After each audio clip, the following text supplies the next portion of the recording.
ನಡಿ ಈಗ ಶುರು ಮಾಡೋಣ.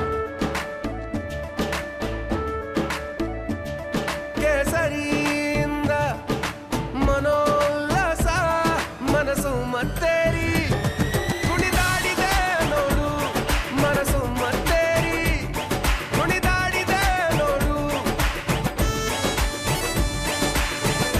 ಕ್ಷಣ ಕ್ಷಣವೂ ಆಚರಿಸಿ ಕೇಸರಿ ಹಬ್ಬ. ವಿಮಲ್ ಬಾಯಲ್ಲಿ ಹೇಳಿ ಕೇಸರಿ. ನಾಳೆ ಏನು ಶಿವಮೊಗ್ಗಕ್ಕೆ ರಾಹುಲ್ ಗಾಂಧಿ ಅವರು ಆಗಮನ ಆಗ್ತಿರುವಂಥದ್ದು. ಗೀತಾ ಶಿವರಾಜ್ಕುಮಾರ್ ಪರವಾಗಿ ಭರ್ಜರಿ ಸಮಾವೇಶವನ್ನು ನಗರದ ಫ್ರೀಡಂ ಪಾರ್ಕ್ನಲ್ಲಿ ಆಯೋಜನೆಯನ್ನು ಮಾಡಲಾಗಿದೆ. ಈ ವಿಚಾರವಾಗಿ ಮಾತಾಡಲಿಕ್ಕೆ ಸಚಿವರಾಗಿರುವಂಥ ಮಧು ಬಂಗಾರಪ್ಪನವರು ನಮ್ಮ ಜೊತೆಗಿದ್ದಾರೆ. ಏನೆಲ್ಲ ಕಾರ್ಯಕ್ರಮಗಳಿದ್ದಾವೆ ಅವರ ಜೊತೆ ಮಾತಾಡಿಸ್ತೇನೆ. ಸರ್, ನಾಳೆ ಏನೆಲ್ಲ ಕಾರ್ಯಕ್ರಮಗಳಿದ್ದಾವೆ?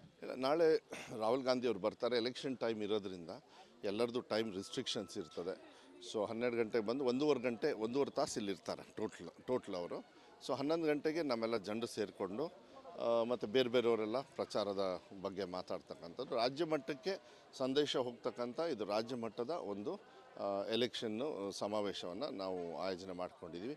ಮೊನ್ನೆ ಸಿದ್ದರಾಮಯ್ಯ ಸಾಹೇಬರು ಮುಖ್ಯಮಂತ್ರಿಗಳು, ಮಾನ್ಯ ಡಿ.ಕೆ. ಶಿವಕುಮಾರ್ ಅವರು ಅಧ್ಯಕ್ಷರು ಹಾಗೂ ನಮ್ಮ ಪಕ್ಷದ ಅಧ್ಯಕ್ಷರು ಮತ್ತು ಉಪಮುಖ್ಯಮಂತ್ರಿಗಳು ಅವರು ಮತ್ತು ಎಲ್ಲ ಬೇರೆಯವ್ರು ಕೆಲವರೆಲ್ಲ ಬರ್ತಾರೆ, ಕೆಲವರೆಲ್ಲರೂ ಕೂಡ. ಮತ್ತು ಈ ಕಡೆ ಭಾಗದ ಶಾಸಕರು ಮಿತ್ರರು ಕೂಡ ಇರ್ತಾರೆ. ಭಾಳ ಚೆನ್ನಾಗಿ ಒಳ್ಳೆ ರೀತಿಯಲ್ಲೆಲ್ಲ ಅರೇಂಜ್ಮೆಂಟ್ ಆಗಿದೆ. ಜನರು ಕೂಡ ಭಾಳ ನಿರೀಕ್ಷೆ ಇಟ್ಕೊಂಡು ಬರ್ತಾ ಇದ್ದಾರೆ. ಯಾಕೆಂದರೆ ಎಲ್ಲ ಕಡೆಯೂ ಕೂಡ ನಾವು ಗ್ಯಾರಂಟಿ ಮೇಲೆ ಆ ವಿಶ್ವಾಸವನ್ನು ಇಟ್ಕೊಂಡು ಹೋಗಿದ್ದೀವಿ, ಮತವನ್ನು ಕೇಳಿದ್ವಿ. ಸರ್ಕಾರನೂ ಕೂಡ ಇವತ್ತೇನಾದ್ರು ನಮ್ಮದು ಸರ್ಕಾರ ಇದೆ ಅಂತ ಹೇಳಿದ್ರೆ ಗ್ಯಾರಂಟಿಯ ಒಂದು ಆ ವಿಶ್ವಾಸದ ಮೇಲೆ ನಾವು ಬಂದಿದೆ. ಮತ್ತು ರಾಷ್ಟ್ರ ಮಟ್ಟದಲ್ಲೂ ಕೂಡ ನಮ್ಮ ಸರ್ಕಾರ ಬಂದರೆ ಗ್ಯಾರಂಟಿ ಕೊಡ್ತಕ್ಕಂಥದ್ದು ವಿಶ್ವಾಸನ ಮತ್ತು ಒಳ್ಳೆಯ ಸಂದೇಶ ಶಿವಮೊಗ್ಗದಿಂದ ಮಾನ್ಯ ರಾಹುಲ್ ಗಾಂಧಿಯವರು ಎಲ್ಲ ಮುಖಂಡರು ಸಂದೇಶ ಇನ್ನು ಅರ್ಧ ಭಾಗ ಏನು ಎಲೆಕ್ಷನ್ ಇದೆ ಇಡೀ ರಾಜ್ಯ ಮಟ್ಟಕ್ಕೆ ಹೋಗಲಿ ಅಂಥೇಳಿ ನನಗೆ ಆಸೆ. ಅದು ಹೋಗುತ್ತೆ.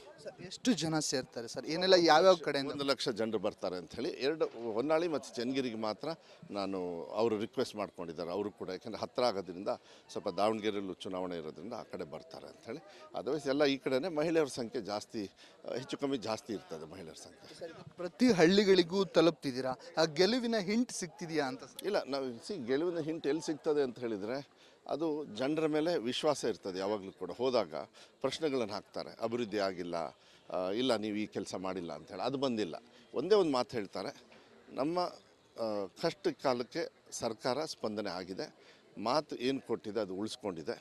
ಯಾರ್ಯಾರು ಮತ ಹಾಕಿಲ್ಲ ಕಾಂಗ್ರೆಸ್ಸಿಗೆ ಅವರು ಕೂಡ ಇಲ್ಲ ನಾವು ಋಣದಲ್ಲಿದ್ದೀವಿ, ಆ ಋಣವನ್ನು ತೀರಿಸ್ತೀವಿ ಅಂಥೇಳಿ ಹೇಳ್ತಾರೆ. ಅದು ಅವ್ರ ಭಾವನೆಗಳನ್ನು ನೋಡಿದಾಗ ನನಗನ್ಸುತ್ತೆ ಅದು ಮತವಾಗಿ ಪರಿವರ್ತನೆ ಆಗಿ ಹೆಚ್ಚು ಶಕ್ತಿ ಬರ್ತದೆ ಅಂಥೇಳಿ ನನಗೆ ವಿಶ್ವಾಸ ಇದೆ. ಸರ್, ಎಲ್ಲ ಕಡೆ ಹೋಗ್ತಿದ್ದಾರೆ, ಕಳೆದ ಬಾರಿಗಿಂತ ಈ ಬಾರಿ ಏನು ವಿಶ್ವಾಸ ಸಿಗ್ತಿದೆ? ಕಳೆದ ಬಾರಿ ಅಂದರೆ ನಾನು I was A JDS candidate. So I was A B team of BJP ಅವಾಗ. ಈಗ ಒರಿಜಿನಲ್ ಆದರು ಅವರು.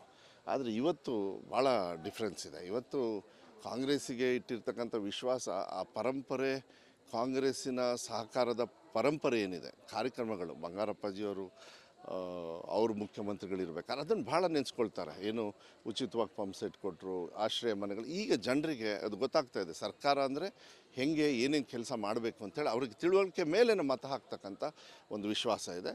JDS ಅಲ್ಲಿದ್ದಾಗ ಕೆಲವರು ಒರಿಜಿನಲ್ ಕಾಂಗ್ರೆಸ್, ಹಾರ್ಡ್ಕೋರ್ ಕಾಂಗ್ರೆಸ್ ಅಂತ ಏನಂತೀರಿ, ಅವ್ರು ಯಾರು ವೋಟ್ ಹಾಕಲಿಲ್ಲ. ಅವರು ನನಗೆ ಹೇಳಿದರು, ಇಲ್ಲ ಸರ್ ನೀವು ಅಲ್ಲಿದ್ದಾಗ ಕೆಲಸ ಮಾಡಿದ್ವಿ, ನಿಮಗೆ ಮತ ಹಾಕೋಕ್ಕಾಗಲಿಲ್ಲ ಯಾಕೆಂದರೆ ಅದು ಮನಸ್ಸಿಲ್ಲ ಅಂಥೇಳಿ.